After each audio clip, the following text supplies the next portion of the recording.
Komið sælir áhundur góður og verið velkomnir í þennan þátt Íslendingasamfélagið á Spáni sem að verða æ fjölmennara eftir því sem árunum flengir fram. Og af hverju? Jú, fyrir utan það augljósa, sólina og hitann, þá það menningin hér á Spáni, verðlagi vitaskuld og þetta rólega andrúmsloft sem trekkir að og gerir það verkum að fólk kaupir í unnvörpum eignir hér á Spáni til að dvelja hér sumarlangt, vetrarlangt eða jafnvel allt árið. Á næstu mínútum ætlum við að kynnast því hvernig að vera Íslendingur á Spáni í sínu eigin húsi. Rétt 60 ár eru liðin frá því skipulagða sólarferðir Íslendinga hófust til Spánar og á engan hallað þótt nöfn Guðna Þórðarsonar í Sunnu og Ingólfs Guðbrandssonar í Útsýn séu nefnd þar strax til sögunar. Frumherjana sem börðust hvor í sínu ranni við staðnaða klíku atvinnurekanda og embættismanna sem voru ekkert á því að leyfa þessum lukkuriturum að komast að kjötkollunum. En Guðni og Ingólfur breyttu öllu í þessum efnum, gáfu efnaminna fólki færi á að ferðast í sólina, í fyrstu með millilendingu í Köben seint á 7. áratugnum, áður en stefnan var tekin suður á bóginn, í kærkominn hitann, sandinn, sangríin og svínakóteletturnar, þar sem landinn tók við að kaupa ómælt magn af senjurutudúkkum, espandrillum og leðurpullum. Klekkirnir brustu. Íslensk alþýða eignaðist sitt sumarland á Spáni og næstu áratugina var til loftbrú á milli Íslands og Íberíuskagans, svo á Kanaríeyja og Mallorca. Og nú svo komið að æ fleiri Íslendingar setjast einfaldlega að á þessum suðrænu slóðum, svo töfrandi sem þær eru í hugum vindbarina og verðpíndra landsmanna. Þú búinn að búa hérna í 14 ár, Steina, einn af Íslendingunum sem bara einfaldlega flutti til Spánar. Hvert aðdráttaraflið? Aðdráttaraflið, hér auðvitað birtan, Sigmundur, og veðrið, loftslagið, menningin og maturinn, verðlagið hér, bara lífsgæðin. Lífsgæðin eru stórkostleg. Finnurðu fyrir öðru andrúmslofti hérna heldur en heima á Íslandi? Já. Hvernig þá? Þetta allt önnur menning, hér allt miklu rólegra og allir miklu, hvað maður að segja, sáttari við lífið. Já, og af hverju ertu ekki á leiðinni heim? Af því mér lífið svo vel hérna. Það bara þannig. Spænski lífstíllinn undir öryggri sól hefur heillað fleiri Norður-Evrópubúa en Íslendinga á síðustu áratugum. Þetta syðsta land Evrópu tók snemma forystuna í ferðaþjónustu álfunnar og uppbygging gististað og afþreyingar kosta á 7. og 8. áratug síðustu aldar var ævintýri líkust. En hótelin urðu helst til einhæft til lengdar, svo og það að djamma og djúsa í Sundlaugagarðinum dag eftir dag, ár eftir ár. Annar kostur kom til sögunar fyrir sólarþyrsta íbúa frá vetrarköldum Bretlandseyjum og Norðurlöndum, sem sé að koma sér upp sínu eigin afdrepi, íbúð eða húsi á öruggum stað, eignast sitt annað heimili á Spáni. Og hafi uppbygging hótelana og upp úr 1970 verið lyginni líkust, hefur fjölgun fasteigna í eigu útlendinga á Spáni á nýrri öld verið með hreinum ólíkindum. Heilu hverfin rísa nú út allar þorpagrundir þessa lands, ekki síst á Costa Blanca, hvítu ströndinni, sem svo margir dá og elska. Og þetta eru hús sem standast samjöfnuð við það besta. Cecilia, fólk ekkert lengur að sækja í gamla spænska byggingastílinn. Nei, þetta miklu nýtíðskulegra núna, miklu opin rými. Við búum til dæmis í gömlu þorpi og þar eru húsin miklu dimmri. Þau eru í húsaþyrpingu, mikið af göngum og ekki mikið af gluggum. Núna til dæmis þessu stórir gluggar, mikið af birtu, komið smá skandinavísku stíll í það. Húsin miklu meira open concept og þetta ekki eins og þetta var fyrir nokkrum áratugum. Þetta bara orðið flottara? Já, og ég verð að segja það. Þeir eru að sækja meira í svona eins og maður til dæmis sér heima. Stór hús og opnir gluggar og mikið af birtu sem mjög nýtt. Til dæmis eins og ég var að segja í okkar þorpi þá þetta allt í dimmu. Og blændeirar og allt lokað og þetta ekki svona lengur. Þetta búið að breytast. Richard, the property business here in Spain seems to be booming. It is, in fact. I mean, we had a recession, as we all know, including the Icelandic people, under 2008. But after that, and only in this region, from 2010, we started building new properties again. And the sector is now really booming. It's really, really good moment. When it comes to Medland, who are the buyers? Buyers mainly in Midland is, I would say, is the Dutch and Belgium markets as the number one, being the Icelandic the second market for Midland. It's not that it happens with every other agency, but it's in our case, Iceland is the country number 2, followed by the Danish, Swedish, and Norwegians. And people of every age are buying houses here in Spain? Yes, what we saw after the recession, again, we saw a change in the average age of our buyers, and now we realize that it's people in their 40s and 50s buying the properties. So there's a bigger demand for properties 3-bedroom because these people usually have teenagers with them. Íslendingurinn að taka við sér? Já. Það var orðið gríðarleg aukning á Íslandsmarkaði hjá Medland á síðasta ári og í ár lítur þetta mjög vel út líka. Af hverju? Við viljum bara komast í sólina, Sigmundur, og nú tækifærið. Það gott að kaupa, það gott verð og fólk vill eiga þess kosta að geta dvalið hér í langan eða stuttan tíma. Is it easy for foreigners to get loans here in Spain? It is quite quite indeed. We have the European Central Bank promoting cheap money for banks, and it's really easy for foreigners. I mean, the Spanish banks don't have a lot of local demand, Spanish demand for credit, which means that banks are actively looking for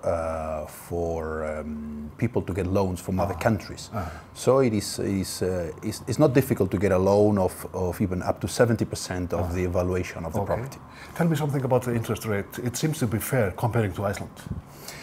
I'm not really familiar with the interest in Iceland, but I can tell you that here you can get a fixed rate loan for 20 years on between 2.5% and 3%. Yeah, that's fair. I think it's fair. I've been paying a lot more in previous years, so I think it's fair, yes. Og svo náttúrulega engin verðtrygging á Spáni. Nei, óþekkt fyrirbæri.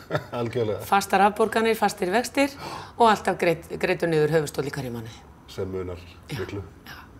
The key question, why should I buy a house here in Spain?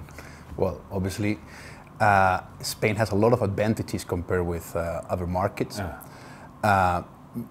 Obviously, we have the weather, which is really good, and in this region of Spain especially, you have many days of sun. But apart from that, you have all the infrastructure, you have the connections, you have very good connections with, by airplane with Iceland, direct flights many times a week. Hvernig ber maður sig að ef maður ætlar að kaupa hús á Spáni?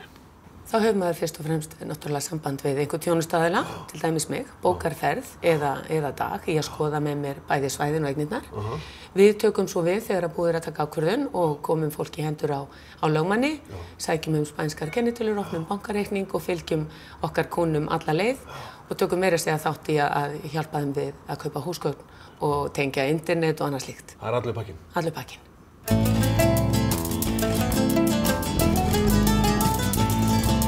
Það sem lengi tilviljun af hverju það að myndast svona óbóðslega sterkt og öflugt og fjölmennt Íslendingasamfélag á Spáni. Veðrið spilar það vitaskuld mikið inn í og verðlagið sem engu lagi líkt með við það sem við þekkjum heima frá Íslandi. Hvernig það Steina fyrir venjulegan Íslending á miðjum aldri, jafnvel roskinn, ekkert mál að koma hingað og setjast hérna að? Nei, það á ekki að vera það. Við búum hér að öllum réttindum, bæði í heilsugæslu og öðrum. Er þetta bara eins og að flytja til Akureyrar? Já, ef við ekki að segja það. Flugið orðið svo þægilegt og ódýrt. Já. Þetta eins og að fljúga norður en fljúga samt suður. Já. En hvað með til dæmis menntun krakkana manns? Þeir komast bara ókeypis inn í næsta skóla? Þeir fara inn í skóla, það þarf auðvitað að skrá börnin og ákveða ferli sem þarf að fara í gegnum. Og það gott að hafa góðan stuðningsaðila, þar kemur Medland, fólki til aðstoðar. Og háskólakerfið, einfalt og gott? Einfalt og gott. Skólakerfið er mjög gott á Spáni, ég rána með það. En heilbrigðiskerfið, er það svo að segja ókeypis? Já, það má eiginlega segja það. Við komum hingað í upphafi með bláa kortið frá Tryggingastofnun ríkisins og göngum þar með inn í almenna heilsugæslu á Spáni. Og ef þú fótbrotnar, ferð á spítala, þarftu ekkert að borga? Nei. Ekki taka upp kortið einu sinni? Nei. Það bara svoleiðis? Það bara svoleiðis. En svona, tannlæknaþjónusta? Já, nú get ég bara að tala af eigin reynslu. Við erum með fjölskyldu tannlækni og fyllingin hjá honum kostar 40 €. 40 €? Það kostar ekkert að koma í skoðun. Innan við 5.000 kall? Já. Og kostar ekkert að koma í skoðun? Ekkert að koma í skoðun, ekkert að taka röntgen. Aha. Og það virðist vera þannig að barnatannlækningar séu niðurgreiddar beint til tannlæknisins. Vegna þess að ég var með stelpu hér sem var með galla í glerungi á mjólkurtönnunum, barnatönnunum, og hún fekk fría þjónustu í gegnum það ferli þangað til að fullorðinstenninu voru allar konur. Þannig að þetta er ólíkt því sem þekkist heima á Íslandi. Það sem að þarf alltaf að vera með að lyfta kortinu. Tvennt ólíkt. Já, gott að heyra. Eftir andartak þá komum við hér aftur með upplýsingar verðlag á Spáni og það er aðeins öðruvísi en við þekkjum heima frá Íslandi.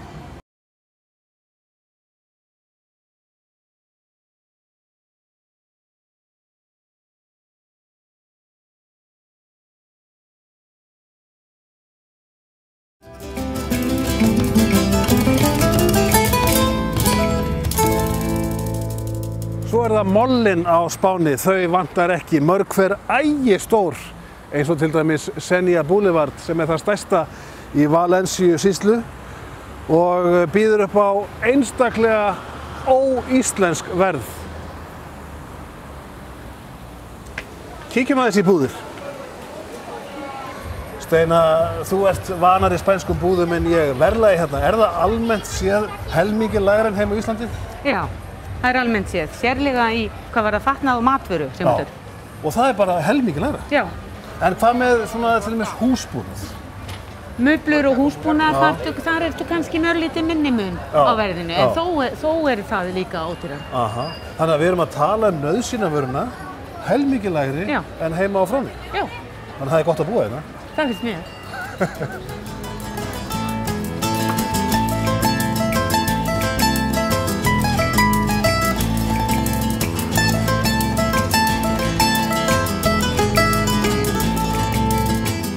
Sjáum við blábærin hérna á innan við 700 kall, að minnst kosti helmingi ódýrari en heima.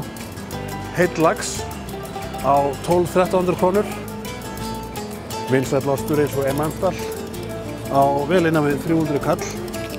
Það er fínt. Svo er það skinkan, 250 grömm á, vel innan við 220 kall. Og kílóverði af nautahakki, það virðist vera á svona 700 krónur.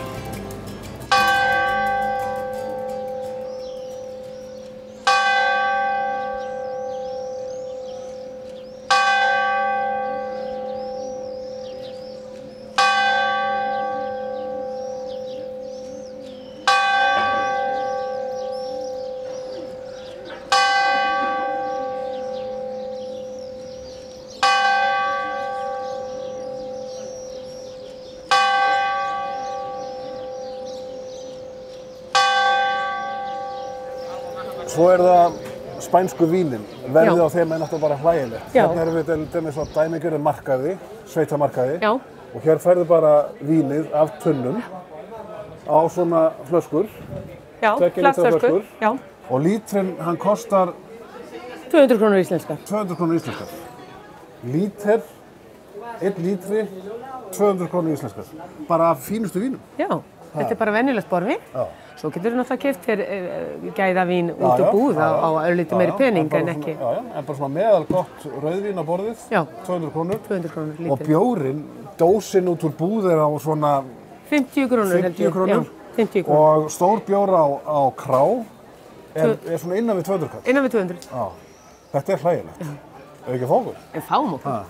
Jonathan, ¿nos pones el sangre de toro, por favor? ¿Quieres probarlo? Sí, dale a probar al señor. Y a mí también, vamos. ¿Ese sangre de toro? Gracias, sí. Þetta er bara mjög gott vín.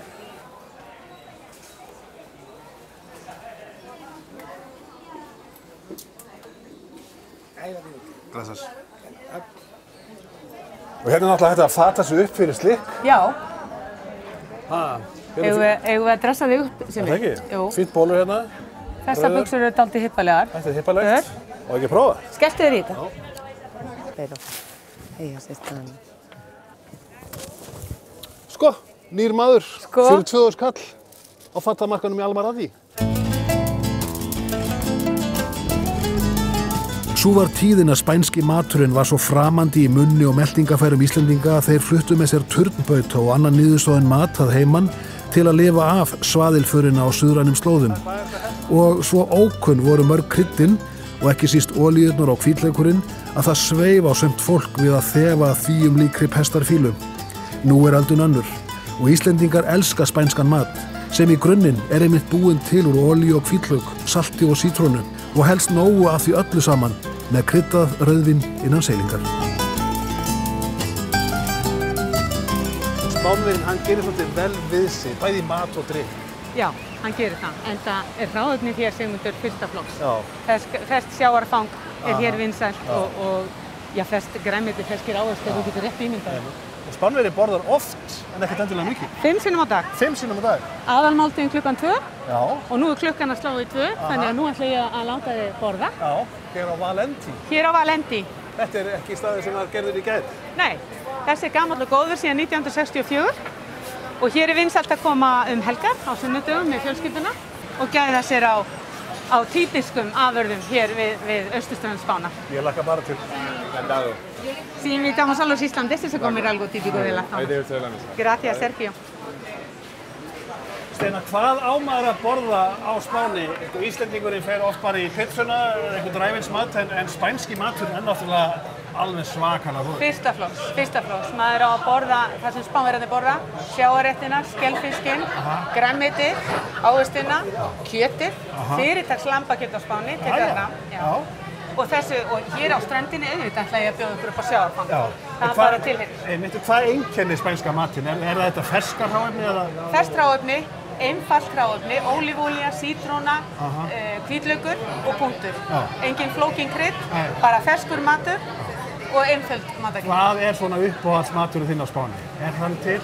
Það auðvitað pælan eða arroz eins og við köllum það hér og skelfiskur. Ég algjör sjúklingur þegar skelfiskur annars líka kjötæta sem ég borða mikið og gott lambakjöt hér oft í mánuði. Já, en maður á að prófa það sem Spánverjinn borðar? Alveg, undantekningarlaust. Og elda spænskan, mat úr spænsku hráinu. Já, hérna. Gracias. Gracias.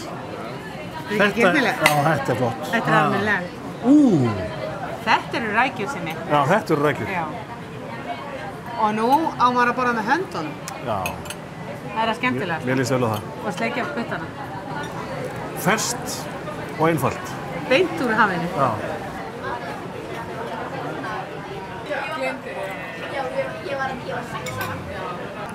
Og svo kemur hér hvað? Þetta. Gracias, Sergio. Þetta eru minnsti skelfiskurinn hér á staðnum. Já. Þetta er algjört salgæti. Þetta er eins og þegar þú poppar og getur ekki hægt. Smakka. Þetta er alvöru sjávarfang.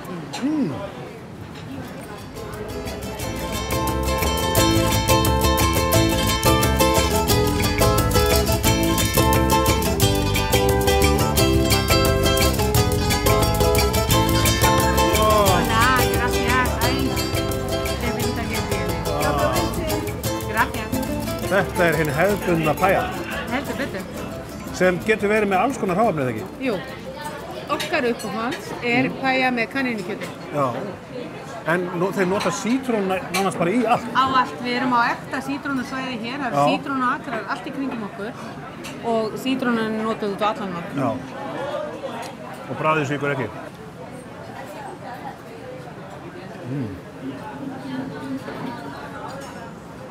Og smá hvítvín? Smá hvítvín. Þetta er Albarino-vínið sem að mínu mati er það besta hér á svæðinu. Þetta er allt spurning réttu þrúuna á rétta staðinu. Já, á rétta tímanum. Já, á rétta tímanum að sjálfsögðu. Gracias. Gracias.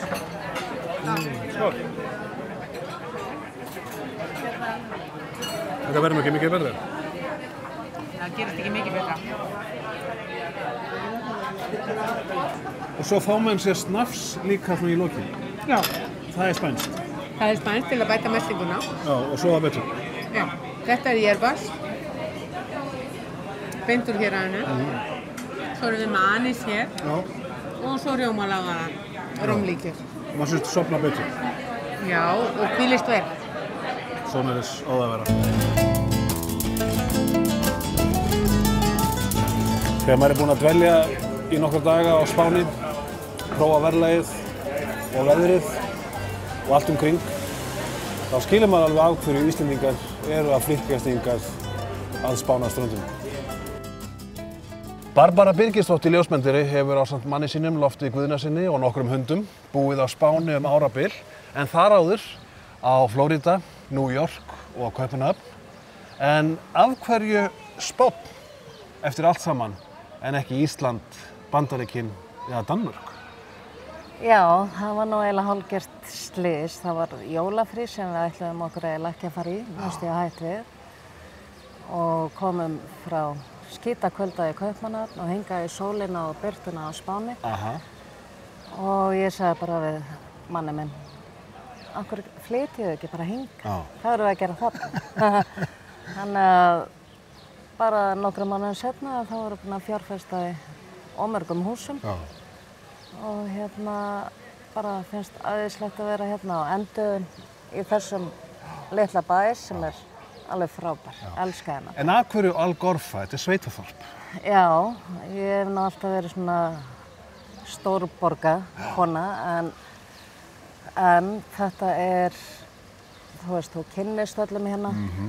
Spánverjum, það mikið, náttúrulega, þetta spænsku bær, þannig að... Og þetta ekki túristakildra? Nei. Þetta bara spænskur bær? Já, en það náttúrulega útlendingar hérna, en flestir búa hérna hluta af ári eða allt árið. Og þeir sem eru með börn, þeir geta verið öruggir með börnin hérna, það eiga allir börnin saman bara, það öruggt hérna. Og svo þetta afslappað samfélag? Mjög svo. Það ekkert stress hérna? Það ekkert stress. Þú finnur ekki fyrir neinu... Sér ekki hvað er slökk? Já, segðu. Það ekkert föstudagsstress eða jólastress? Nei, maður fer á Þorláksmessu að versla, jólagjafir og maður veit ekki svona síðu Þorláksmessu sem koma jól, þú veist. Það ekkert til í stressi. Hérna alltaf menningin bara frábær og matamenningin mjög spennandi, spænska. Mjög gaman að fylgjast með þeim, elda og borða matið þeirra og bara sjá það að borða. Þú veist, það kemur einn réttur og svo 10. og 12. Þú elskar þetta? Já. Og svo vekur margt undrum hans, til dæmis bara skattakerfið fyrir venjulegt fólk, það þrepaskipt og svona bara kona eins og þú, meðaljónin, að borga 15% í tekjuskatt. Já. Það ekki meira? Það ekki meira. Þeir eru svona meðalaun. Já, þannig að það gott að lifa hérna. Mjög gott. Og öruggt. Já. Ég meina, segjum að þú sért mjög fátækur einn daginn, þú eigi bara 5 evrur. Já. Þú getur mögulega að fara út í búð og keypti máltíð og drykki og þú veist, ef þú vilt spara. Og þú ert ekkert á leiðinni heim? Alls ekki, alls ekki. Alls ekki? Alls ekki. Hér ætla ég að vera. Cecilia, þú fluttir hingað með mömmuðinni fyrir 14 árum, 10 ára gömul stelpan. Já. Náður að aðlagast spænsku samfélagi fljótt? Já, ég var bara komin inn í vinkonahópinn bara eftir einhverja 3 mánuði, sko. Bara komin með spænskuna og þetta er náttúrulega svo lítið þorp. Það var svo auðvelt að aðlagast og allir þekki alla og þetta var mjög auðvelt að komast inn í þetta samfélag, sko. Og ennþá inn í því. Einmitt. Og svo ertu komið með spænskan kall og lítið barn, strákur. Já, það Þórsbúi sem bara gersamlega stól hjarta mínu. Og við erum búin að vera saman síðan ég var 16 ára, í 8 ár og eigum saman hérna þennan litla kall. Sólargeisla. Já. Þið búið í 70 fermetri íbúð, hvað þurfum við að borga í leigu? Við borgum svona 220 evrur á mánuði. Sem eru innan við 30.000 krónur? Já, eitthvað svoleiðis. Takk fyrir. Mjög ódýrt og það er svo ódýrt að búa hérna. Vatn, rafmagn, þetta bara við erum að borga 50 evrur cirka fyrir 3 mánuði af vatni hérna. Og rafmagni ekki nema kannski einhverjar 100 evrur fyrir 2 mánuði. En hvernig alveg barn, sko, menntun og heilsugæsla, til dæmis heilsugæslan, þetta algjörlega ókeypis? Þetta allt frítt. Allt frítt? Gjörsamlega frá því að ég varð ólétt af honum, bara og enn þann dag í dag. Allt nema annað kannski einhverja svona nokkra sprautur sem maður þarf að borga sem ekki komin inn í kerfið. En annars tekur ekki upp í kortið? Nei. En skólakjöru, heldur það sé betri eða verra heldur en heima á Íslandi? Já, sko, ég er náttúrulega að teka eftir. Ég er enn á ýmsum svona mæðragrúppum og Facebook og svona og teka eftir að það er mikið dagmömmur og það er ekki pláss og það er ekki leikskólapláss og svona. Hann var komin inn í leikskóla bara 10 mánaða aldur. Og er að byrja núna 3 ára í skóla. Það er viðbygging við stóra skólan og þar eru þau bara frá 3 til 6 ára og aðlagast og svona, og hann til dæmis 2,5 og hann byrjar að læra ensku, hann talar ensku, þau læra mjög mikið í svona leikskóla, þau eru lítil en Vale, corre. En þú ert samkvæmt þessu ekkert á leiðinni heim til Íslands? Nei, ég get sagt bara nei, það er ekki ekki. Við förum að segja þetta gott af fyrri þættinum okkar Íslendingasamfélagið á Spáni. Í seinni þættinum að vikuliðinni fjöllum við frekar húsagerðina sem stendur fólki til boða hér á Spáni og alla afþreyingamöguleikana sem eru í boði fyrir fólk sem langar að dvelja hér skemmri eða lengri tíma á Spáni. Allt saman að vikuliðinni á Hringbraut.